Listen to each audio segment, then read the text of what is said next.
절제하면 총명이 돌아온다. 오늘의 말씀 제목, 절제하면 총명이 돌아온다 하는 제목으로서 말씀을 드리겠습니다. 지금은 온 천지가 봄의 꽃들로서 참 온 천지가 화사한 그런 계절을 맞이했습니다. 진달래꽃, 철쭉꽃, 흰철쭉 이런 온갖 꽃들이 화사하게 만발한 아름다운 절기를 맞이하게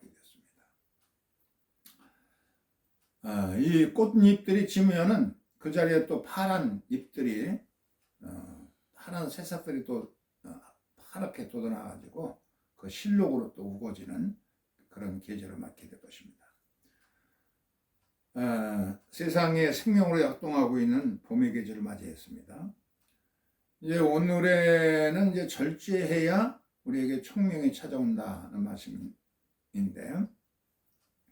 성경에 보면은 가장 지상에 강대한 국가를 바벨론 제국으로 보는데, 이때의 왕이 느부갓네살 왕이었습니다. 그때에 서양의 역사 학자들도 이제 말하고 있는데, 행인 가든이라고 하는 공중에 매달린 정원이라고 하는 그런 정원이 바벨론에 있었다는 거예요. 서양의 여행자들이 바벨론에 와서 그것을 보고서 감탄해가지고 역사서에 자세히 기록을 해놨어요. 그런데 그 흔적은 전혀 지금 남아있지 않습니다. 어떻게 공중에 이렇게 매달리는 정원이 있을까? 그런데 느부갓네살 왕이 이런 행인가든 공중에 매달린 그런 정원을 건축했습니다. 바벨론 강가에. 그래서 그 폭포가 쏟아지고 밑에는 바벨론 강물이 흘러넘치고 거기에 배들이 떠다니고, 그러니 아름다운 그 바벨론 행인가든 공중에 매달린 정원을 거닐면서 옥상에서 있으면서 이 느부갓네살 왕이 대단한 자기 스스로가, 야, 내가 이 아름다운 모든 것을 내가 내 힘으로 건축했구나, 그런 교만한 생각이 들자 짐승으로 변하게 되었다라고 다니엘서 4장 29절에 말하고 있습니다.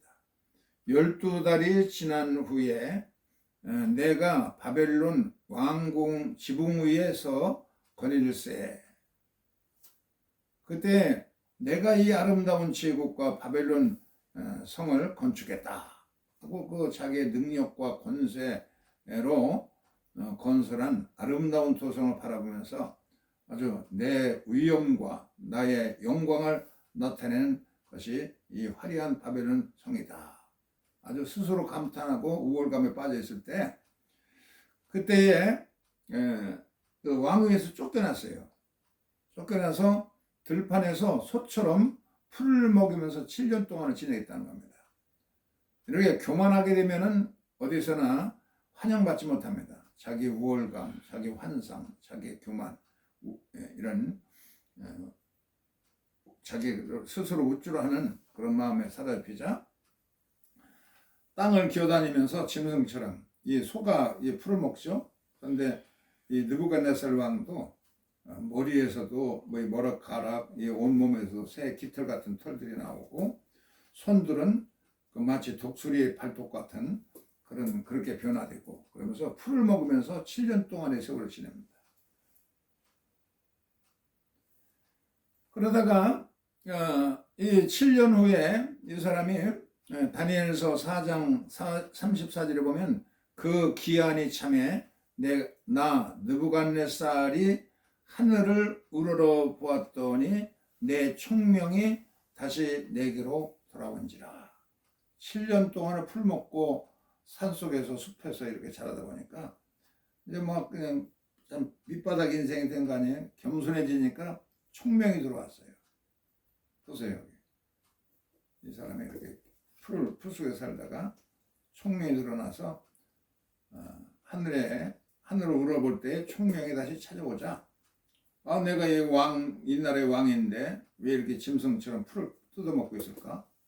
그래서 왕복을 찾아 입고 나가서 왕위에 딱 의당하게 서게 됐다, 이렇게 말하고 있습니다. 하늘을 이제 기관에 차서 풀만 먹고 자라다 보니까 이제 총명이 들어와서 다시 더 전보다 아름다운 왕위에 올라서 제국을 다스리게 되었다라고 말하고 있습니다. 스스로 이렇게 낮아질 때에 총명이 찾아옵니다. 신약에서도 보면은 유명한 탕자의 비유가 있잖아요. 거기 보면은 누가복음 15장 17절에 이에 스스로 돌이켜 이르되 내 아버지에게는 양식이 풍족한 품꾼이 얼마나 많은가. 나는 여기서 줄여 죽는구나. 아버지 재산을 가지고서 객지에 와서 돈이 많으니까 흥청망청 쓸 때 친구도 많고 그렇게 화려하게 살다가 보니까 뭐 돈이라는 한계가 있는데 이제 경제적으로도 IMF 같은 위기가 오고 흉년이 찾아오니까 돈도 떨어졌어요. 그래서 직장에서도 해고되고 그래서 유대인들은 돼지를 먹이질 않습니다. 그런데 로마 군대에 납품하는 돼지 사육장이 있었던 모양이에요. 그런 데 가서 품꾼으로 일하게 되었습니다. 그런데 돼지들은 잘 먹여서 살찌우면서 그것을 치는 이 돼지 먹이들에게는 양식을 안 줍니다. 그래서 돼지 구정물에서 건더기를 건져 먹는 가련한 신세가 되었어요. 그런데 그것도 안 줍니다. 돼지들이 욕하는 것 같아요. 어떻게 사람의 얼굴을 하고서 우리의 먹이를 축내느냐? 깔깔대면서 돼지들이 비웃고 그런 지경이 되어서 그래서 비로소야 내가 왜 이런 꼴이야? 내 아버지 집에는 품꾼도 많고 양식도 풍족하고 넉넉하게 고깃국에 쌀밥을 말아먹는데 나는 이렇게 줄여주는 거야. 차라리 아버지한테 가서 잘못했다고 이실 짓고 와야 되겠다. 그런 제정신이 스스로 자각하게 되었습니다. 한 번은 김성원 목사가 어디야 안동 그 지역에 첩첩산골에서 목회를 할 때 거기 갔다 오는데 정거장까지 태워다 주면서 어떤 첩첩산골이 거기다 산골이 더 깊은 산속으로 차를 몰고 들어가는데 거기 이제 이런 굉장히 후미진 골짜기야 여기가. 거기 이제 산장이 있고 그 첩첩산골에 커피숍도 있고 그러더라고. 근데 이 사연을 그 주인이 이제 쭉 얘기하는데 서울에서 그 남편이 이제 대기업의 높은 지위에 있었대요. 근데 그냥 당뇨병에다가 고혈압에다가 막 모든 병을 가지고 병원에서 못 고친다 그래가지고선 찾다가 아주 첩첩산골 여기에 이제 들어오게 됐다는 거야. 그래서 화전민이 199가 살다가 버리고 간 화전민 사용하던 그 집에 들어가서 불도 떼고 또 이렇게 고치고 창문지도 붙이고 그리고 거기서 이제 살게 되었습니다. 그러면서 날마다 이제 먹고 살아야 되니까 화전민이 일궜던 밭도 일구면서 거기다 감자 심고 고구마도 심고 채소도 심고 그러면서 농사도 짓고 날마다 또 그 멀리에서 이제 지게로 짐을 져가지고 쌀도 사와야 되고 보리쌀 잡곡도 사야 되고 먼 시장에 가지고 지게를 짓고 그리고 날려야 됩니다.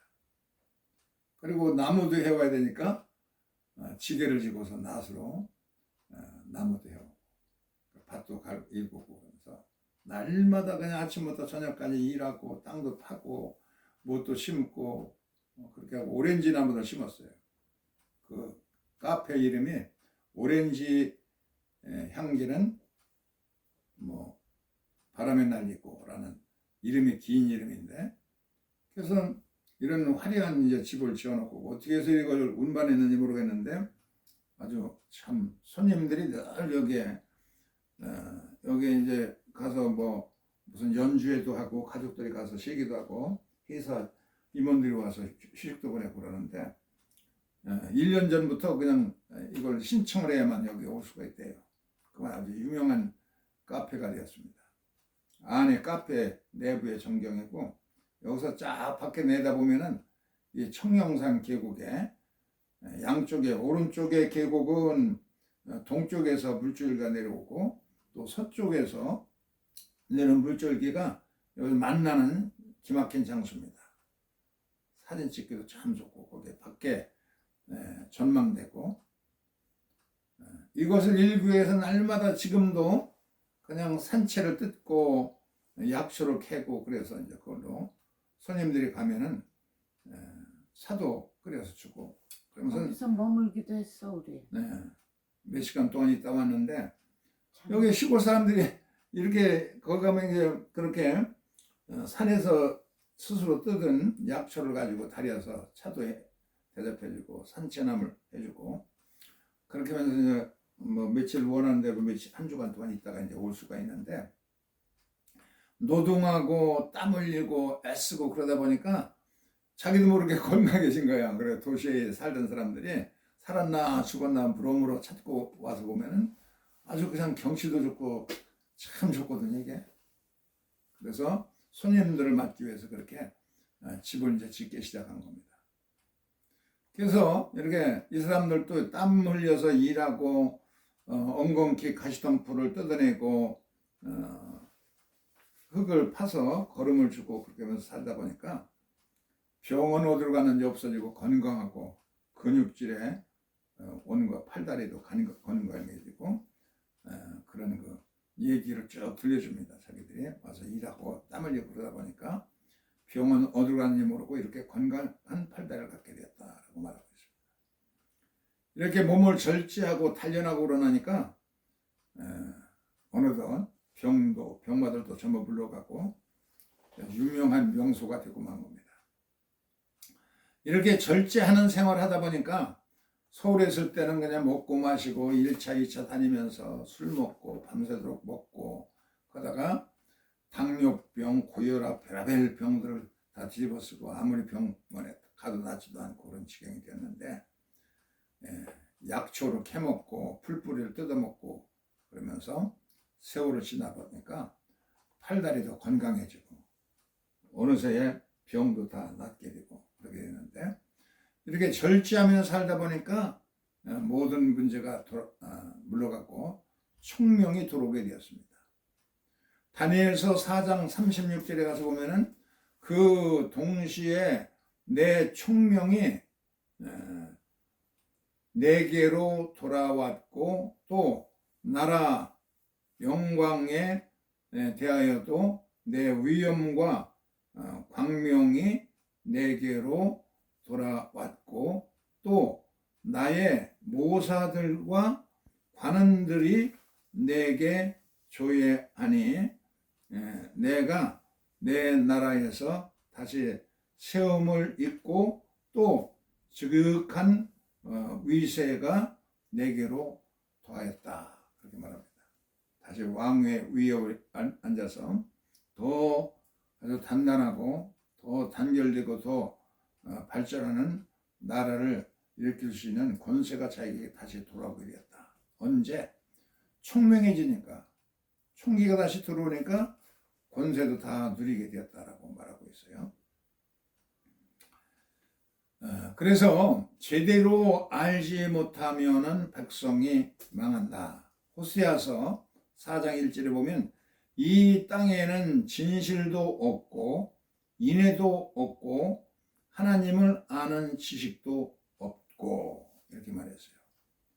또 호세아서 4장 6절에 보면은 내 백성이 지식이 없으므로 망하는도다.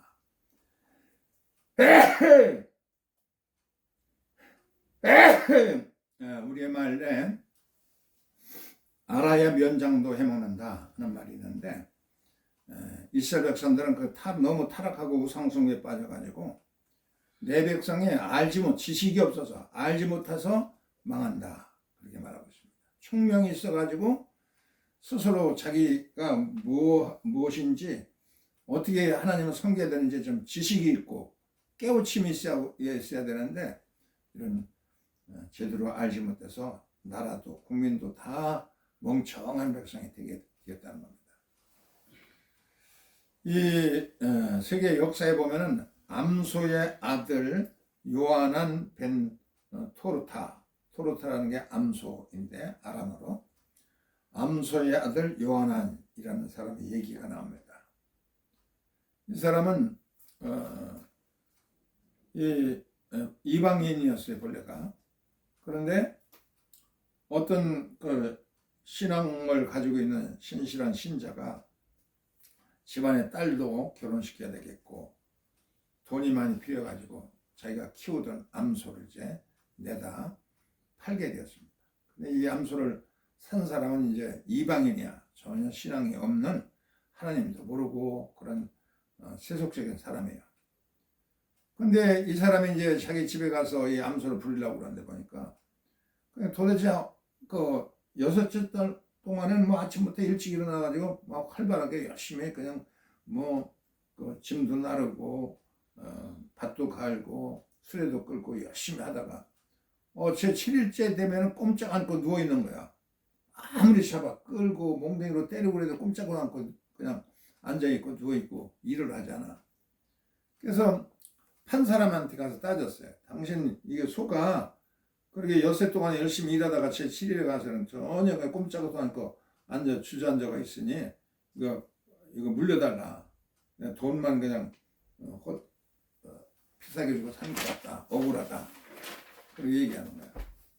그래서 그럼 내가 가서 한번 봐주겠다. 라피한테 이제 가서 얘기하니까 이 사람이 이제 판 사람이 가서 뭐라고 얘기하니까 이놈이 벌떡 일어나가지고 열심히 그냥 일할 차비를 하는 거야. 깜짝 놀라가지고서는 당신 뭐라고 얘기했길래 이렇게 소가 벌떡 일어나서 일하고 있느냐. 그러니까 뭐 별소리 한 게 없고 너는 이제 주인이 바뀌어서 내가 네 주인일 때는 내가 하나님을 잘 믿었기 때문에 여세 동안 일하고 제 7일은 성경 말씀에 소도 나기도 다 쉬게 해서 숨 돌리라고 했기 때문에 너에게 휴식도 주고 쉬는 것인데 이제 새 주인이 된 거예요. 주인이 바뀌어서. 그런데 이 새 주인은 하나님 안 믿는 사람이야.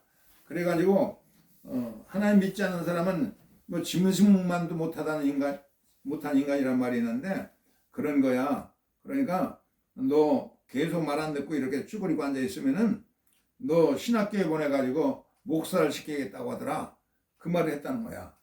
벌떡 일어나가지고 주인이 이제 바뀌었으니까 새 주인 말을 들으라고 그러니까 벌떡 일어나서 일을 하더라는 겁니다. 그래서 이 이야기를 쭉 듣고 있던 곁에 있는 사나이가 이야 저런 그 무지몽매한 짐승도 손안하기도 훈련시키니까 어려서부터 훈련되니까 많은 세월 동안을 훈련되니까 저렇게 안식일도 잘 지키고 그러니까 야 경건의 훈련이라는 게 참 중요한 거다. 짐승도 주인이 쉬고 그러니까 가축들도 손안하기도 쉬는 거고 그래 나 같은 무지몽매한 사람도 훈련만 잘 받으면 되겠구나. 이제 신학교를 가신 사람도 랍비가 되었습니다. 아키바라는 사람이 이 요하난 벤 토르타라고 하는 얘기를 듣고서 감동을 받아서 야 어떻게 저 소도 그렇게 훈련되니까 주인의 안식일을 철저히 지키는가 짐승까지도 저렇게 지킬 수 있을까. 훈련이 중요하다는 걸 절실하게 깨우치게 됐습니다. 이 잠언서 요즘엔 잠언을 이제 새벽마다 잠언을 배우고 있는데 잠언서 12장 1절에 보면은 훈계를 좋아하는 자는 지식을 좋아하거니와 징계를 싫어하는 자는 짐승과 같으니라 하는 말이 납니다. 이 훈계라는 게 뭐냐면 무사르입니다. 무사라는 건 뭐 훈련을 받기를 좋아하는 겁니다. 그래서 훈계를 좋아하는 사람은 지식을 좋아한다.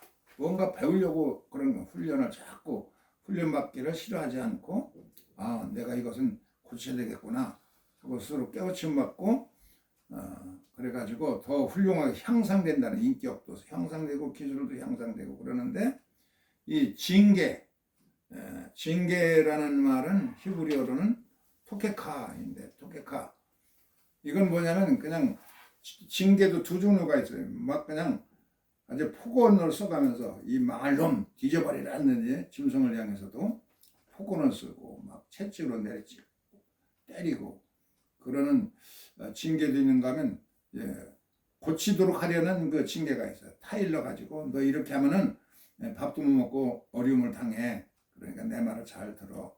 가서 구슬이면 너 주인이 바뀌었기 때문에 나는 하나님을 잘 섬기는 사람이기 때문에 너에게 너도 안식할 수 있게 했는데 이제 주인이 바뀌었어.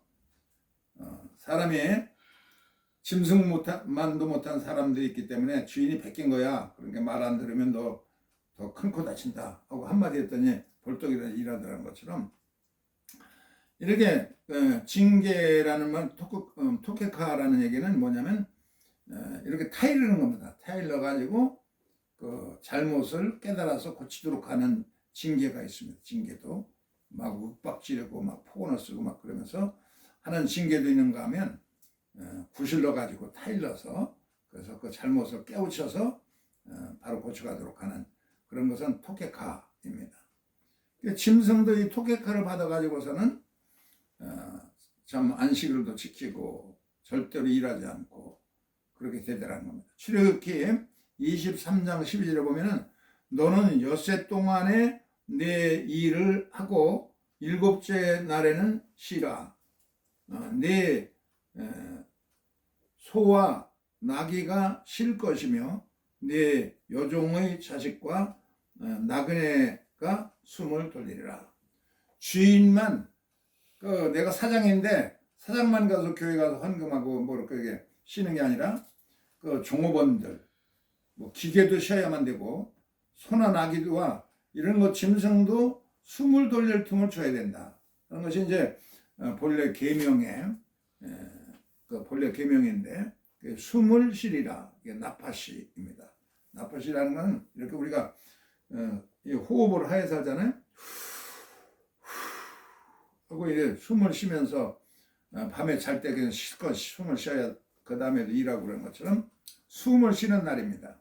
우리의 영혼이 숨을 쉬고 창조자의 말씀도 배우고 또 창조의 질서도 배우고 그러니까 안식일의 본래 목적인 겁니다. 숨을 푹 쉬면서 주인들도 쉬고 남녀 종들도 쉬고 또 짐승을 또 손안하기도 숨을 돌려야 새 힘을 얻어가지고 더 열심히 일하게 된다 하는 것이 이제 성경 규정되어 있어요. 이 사람이 누구요? 손흥민. 손흥민인데 세계적인 축구 선수예요. 아주 멋있게 참 슛하라는 것도 훌륭하고 그런데 그 아버지가 춘천 사람들인데 이 사람들이에요.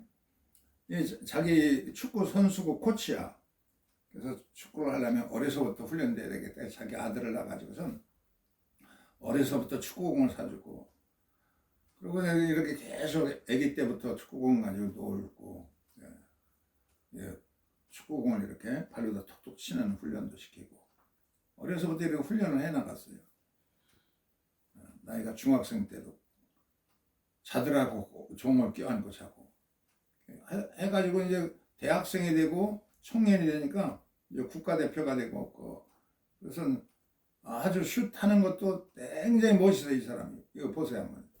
프리킥을 하더라도 아주 얼마나 멋지게 이렇게 해나가는지 아주 어디든지 놔도 그냥 이렇게 저짝 끝에서부터 이짝 끝까지 그냥 혼자 단독 드리블 해가지고 한방 팡 슛하고들은 돌아가면 이제 들어가는 겁니다. 이런 장면들을 연출을 잘해요. 사람들의 열광을 하고 얼마나 멋지다 이 장면들이. 그 축구만 그래 농구도 그렇게 어려서부터 훈련이 잘 돼야 무사르 훈련이 다 잘 되고 단련되고 절제되고 그래야 야구 선수도 잘할 수 있고 또 배구도 잘할 수 있고 피아노도 명 피아니스트가 될 수가 있고 성악가도 그렇고 모든 학생들도 그렇고 그렇습니다. 훈련 무사르가 잘 되어야 단련하고 그렇게 돼야만 된다는 겁니다. 무사르가 훈련, 훈계, 단련 그런 뜻을 가지고 있어요. 속해하는 징계라는 얘기는 꾸짖고 막 야단치는 그런 목적이 아니라 구실러서 잘 구스르다, 타이르다. 그래서 고치도록 하는 것이 본래의 목적이라 하는 겁니다. 이런 것을 구스르고 타이름을 잘 고쳐나가게 된다고 그러면은 그런 훈련을 제일 참 어려서부터 잘 받아나가면은 뭐 모든 면에서 특출하게 자기의 재능을 발휘하고 그렇게 될 수가 있습니다. 오늘인가 어제 읽은 잠언서의 12장의 말씀에 보면은 너의 가족들뿐만 아니라 나귀도 이렇게 사랑하여서 인애로서 훈련시키라고 하는 말이 있어요. 막 작대기로 내려 패고 막 그런 것이 아니라 잘 구슬러 가지고 그렇게 짐승을 또 사랑으로 단련되게 된다면 더 주인에게 더 큰 책정을 안 쳐도 그냥 저도 알아서 일하는 자율성이 좀 생겨가지고 더 큰 보상을 주인에게 해줄 것이다 라는 말씀이 있어요. 짐승들도 이렇게 말하지 않아도 매를 가지고 다스리지 않아도 스스로가 깨우쳐서 일하다가 주인이 쉬니까 나도 쉴 수 있구나 제 7일은 자동으로 그렇게 훈련이 되기까지 이렇게 우리들이 삶에 스스로 깨우침을 받아서 느부갓네살 왕도 자기 너무 잘되고 나라가 부강해지니까 야 내가 이 모든 것 다 내가 행했어 교만해지니까 짐승같이 낮아졌다가 그러다가 7년 동안을 풀만 먹고 그냥 뭐 거기에는 풀 가운데는 무슨 그 더덕도 있고 약초도 있고 산삼도 있고 그러니까 그렇게 낮아져서 살다 보니까 아주 더 전보다 총명이 들어오자 다시 위세를 갖게 된 것처럼 우리들이 그리고 그 탕자도 비로소 모든 거 다 돈도 잃어버리고 친구도 잃어버리고 다 잃어버리고 나니까 돼지 먹이 구정물에서 건더기를 건져 먹는 가래는 신세가 되고서 났어야 철저히 망하고 나니까 스스로 깨우쳐서 내가 이게 무슨 것이야 깨우치는 것처럼 우리가 그렇게 큰 어려움을 당하기 전에 스스로 먼저 깨우쳐야 하나님 믿는 것도 이스라엘 백성들이 몰라서 우상에게 절했던 것처럼 모르면 망한다는 겁니다. 깨우침을 가지고서 우리가 스스로가 절제하면은 다시 총명에 들어와서 매사에 능률을 발휘하면서 성장할 수 있고 인격도 성품도 기술도 연마될 수가 있습니다. 절제하면 총명이 온다는 말씀을 깨우치면서 이 시간 잠시 묵상하겠습니다.